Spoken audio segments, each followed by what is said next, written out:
Right, well, I thought this case would be different, because this is about millions of voters, or at least on the record 18,000, but really in my mind, it's every voter in America. This case should break the back of the electronic voting machine industry, and with damn good reason, because this case should expose how many flaws, and essentially it has.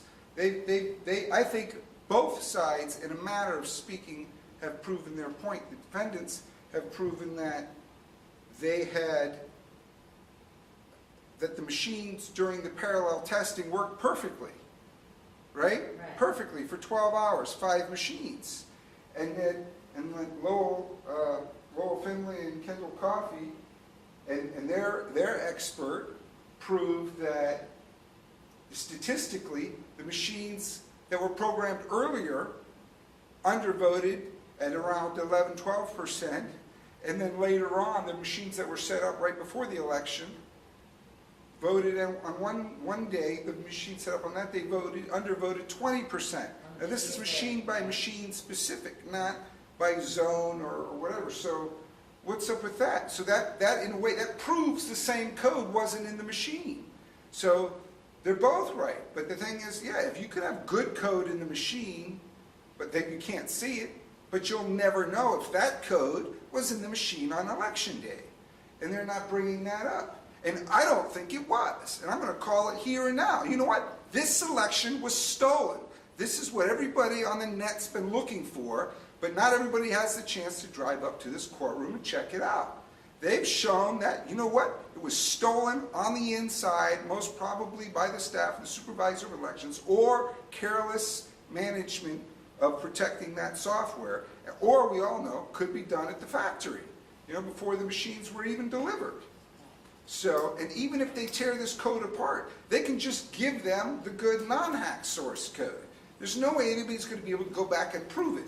We have another piece of evidence that you may not know about, and that is the fact that the video records of, just as this room has surveillance cameras which are available under public access or sunshine laws for the state of Florida, those records were asked for in Sarasota, and they didn't present the records until they said, oh, sorry, that's all been erased at this point in time.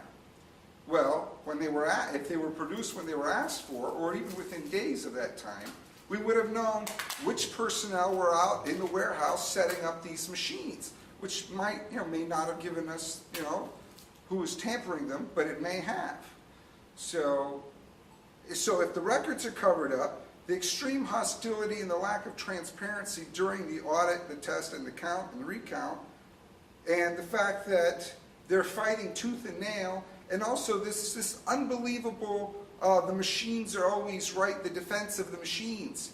I mean, if you take any other piece of equipment, you take the photocopy machines used in this courthouse, I doubt if whoever managed the courthouse or the judge is going to be like, hey, they've got to be, XYZ machines. I love them to death. They never make a mistake. We must have those.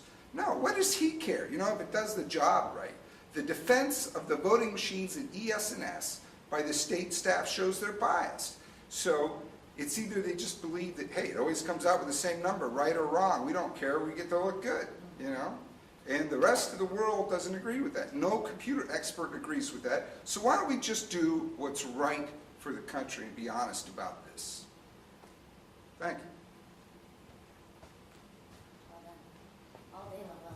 Well, they'll record it on their microphones, so. It's just still on. Okay, well, here's that then. Here's my, State Florida Public Service. Not only are the machines always right indisputably, but the voters are always wrong indisputably. I'm so tired of hearing that. And I'm so sick of it. It's the old voters and it's the poor voters. It's the old people and the poor people, and especially the old poor people. Right. That are the ones that are responsible for these anomalies that no expert and no political scientist can explain. So I'm dead tired of that. And no, not even allowing for any other argument outside of what they know, what they're insisting and what they're maintaining in order to keep their nose clean. Right, and that was their argument, right? That, oh well, it was undervoted by I call them, I say they're saying stupid people, or confused. Confused. Or they're confused. Yeah, They're that just, was all the you know, rhetoric today but was they're- voter confusion. So, but right. didn't they then prove, according to them, they, in their minds, or they tried to prove that the ballot style, who is in first position and everything else, Right. makes several percentage points difference? So if Right.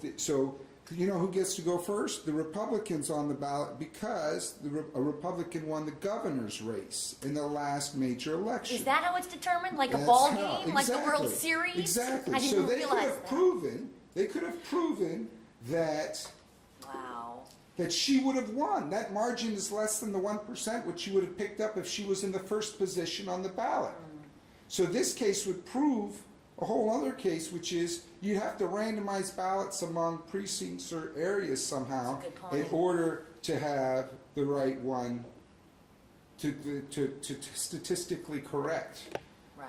for that But tendency. that's minutia And if she was compared first, to. and if she was, right. and so if we had a Democratic governor last year, Jennings would have won.